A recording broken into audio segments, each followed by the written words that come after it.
are you?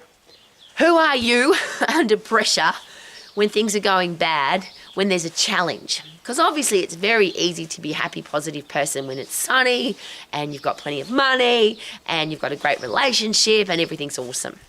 But when things aren't going well, so if you're a parent, a teacher, a coach, a boss or a leader, where people are looking at you for inspiration and motivation and leadership, who are you when things are going bad?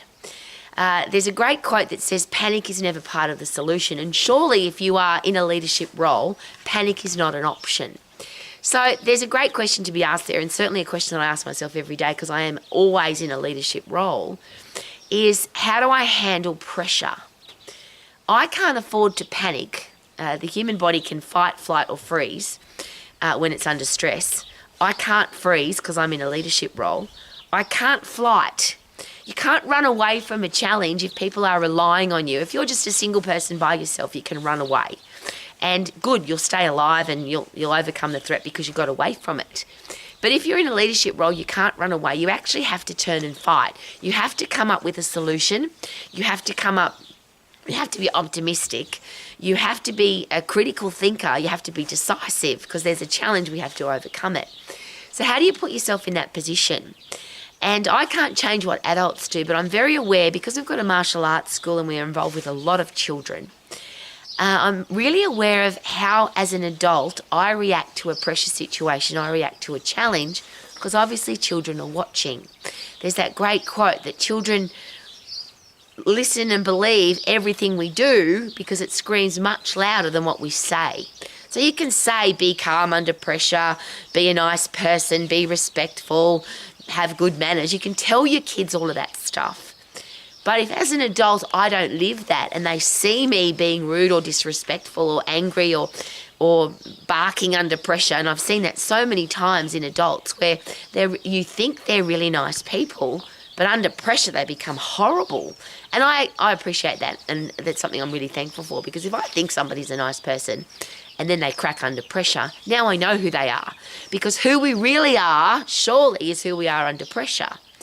Like I'll share again, isn't it easy to be happy when everything's going great?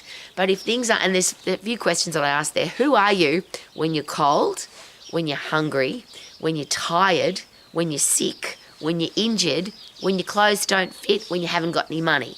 There's some of the tough things that happen in life. Who are you in that situation? And how do you become the person that is always the same? So there's two things there. One is I need to be that person.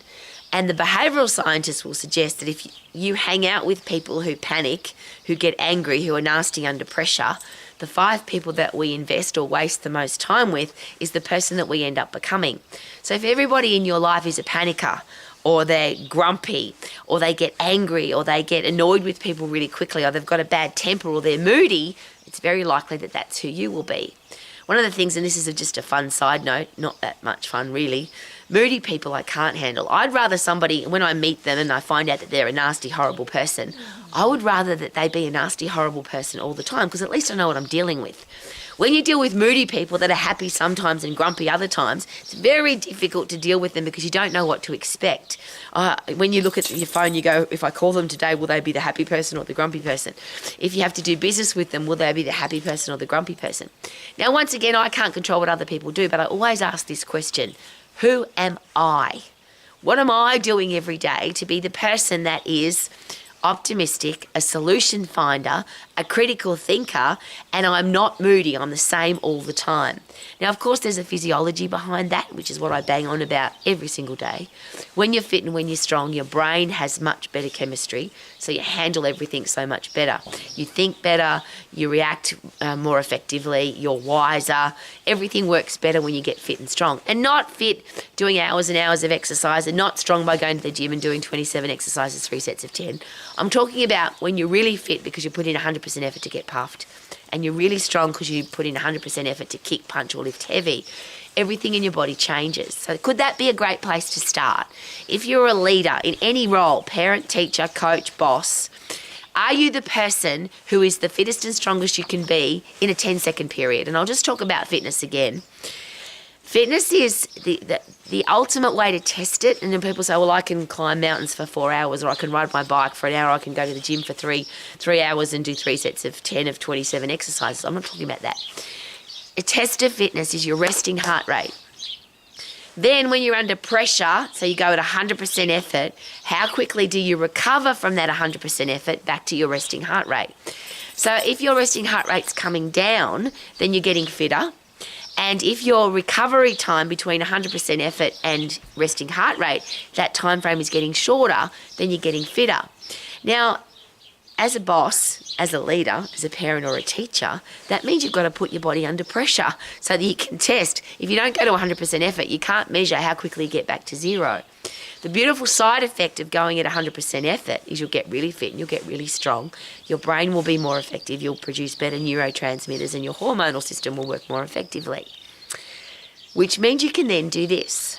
Because there's a great expression. It's not what you do or it's not what happens to you. It's what you do next. So I'll use a classic example. If a child falls over, there's a split second of time, and I'm sure you've seen this if you have anything to do with children, where the parents and the child will go, it'll be like just a split second. But if the parent panics, have you noticed that the child will then panic?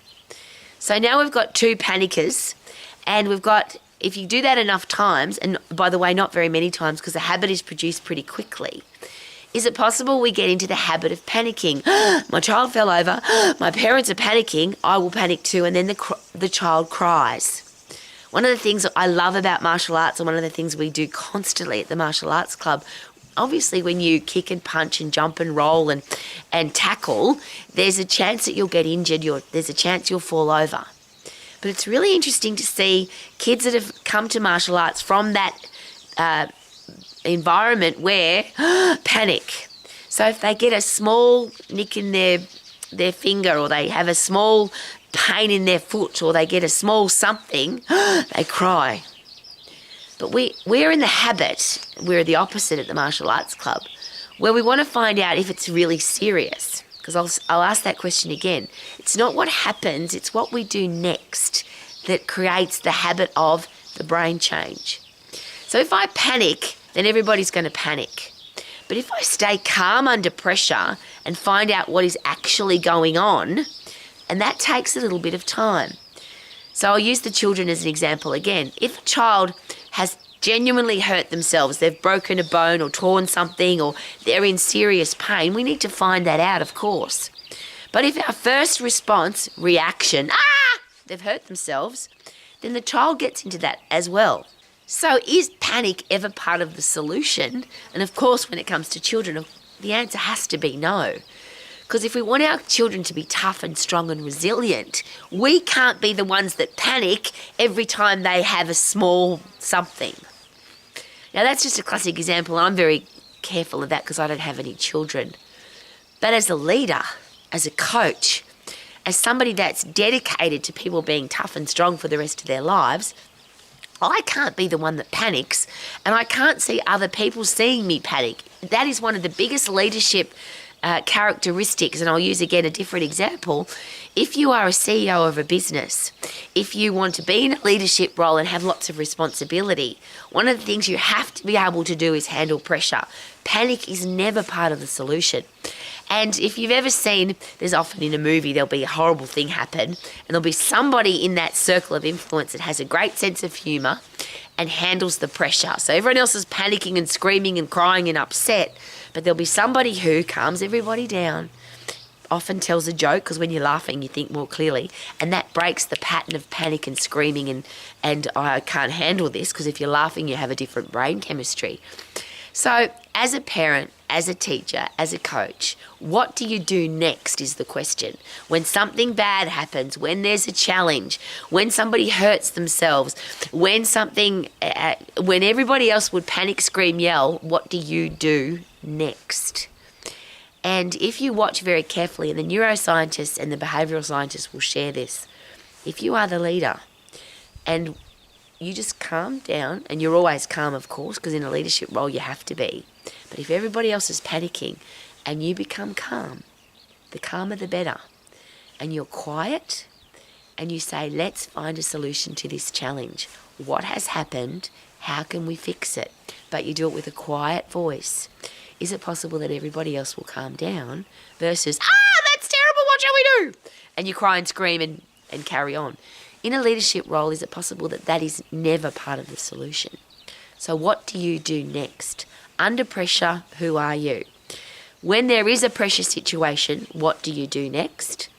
And if you want to be recognised as a leader, as a great parent, as a great coach, as a great teacher, is it possible that we have to practice that process? If you're not good at it, if you're not a natural leader, but you want to be in a leadership role, is it possible that every time something bad happens, if your initial response is scream and yell, could it be a really good idea to and not panic, be calm, think about what's going on, and be the person in the group that can handle the pressure? Now, that's just something to consider.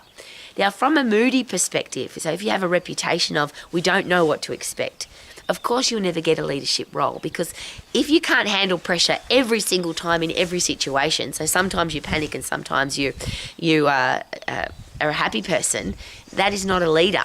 A leader is a person who's consistently strong, powerful, passionate, solution-finding, optimist. So you have to be the same all the time. So if you ever, sometimes I'm happy, well, it's been suggested to me by behavioural scientists that that's a non-existent thing. Sometimes grumpy people are happy because it suits their purpose.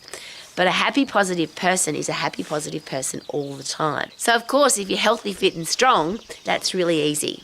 And not fit and strong from long, slow, boring exercise. High intense activity produces brain change, which makes you tougher and stronger. So how fit are you? In 10 seconds, you go to 100% effort, your heart rate gets back to normal. How strong are you? You lift really heavy for 10 seconds and your heart rate gets back to normal.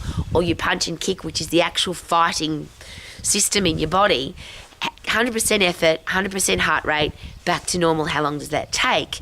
If you're in a leadership role, could that be the ultimate tool to make sure that you're not moody, that you can handle challenges, that you never panic in a panic situation, that people can look at you and say, we know that that lady, that man can handle this situation because they're not a panicker. If that's the only option that you've got, and I'll rephrase, if you are a parent, a teacher, a coach, a boss, a leader, what other option do you have? Surely you don't have an option to panic. Surely you don't have an option to freeze. You don't have an option to run away. You have to be the tough, strong person that can be tough and strong for everybody. Please consider that a fit, strong, 100% effort fit, 100% effort strong, low resting heart rate, strong muscles and bones, strong central nervous system and endocrine system. If you are a parent, a teacher, a coach, a boss or a leader, and I'll share that again, surely the only option is that you are calm under pressure, you never panic, you can handle any tough situation with a positive attitude, you're a critical thinker, and you can calm the situation down. Any other option means that the people around you, they can't trust you because you're moody. And that doesn't put you into a leadership role, that puts you into a person who's moody, inconsistent, can't handle pressure. And if you want to be relied on in one of those leadership roles, every single time, every single situation, doesn't matter how big or small the challenge is it possible that you have to be the person that can handle it with cool, calm, controlled, no pressure, no panic? Could that be a way for you and everybody else around you to live your life to the max? Super duper doo, how are you? Out with my puppy dogs who are always the same. Never moody, always happy, just gorgeous. Love my puppy dogs. What do you think, Aston? Woohoo! What do you think, Louie? Beautiful girl? There's 5 of them out here, but they're obviously sleeping.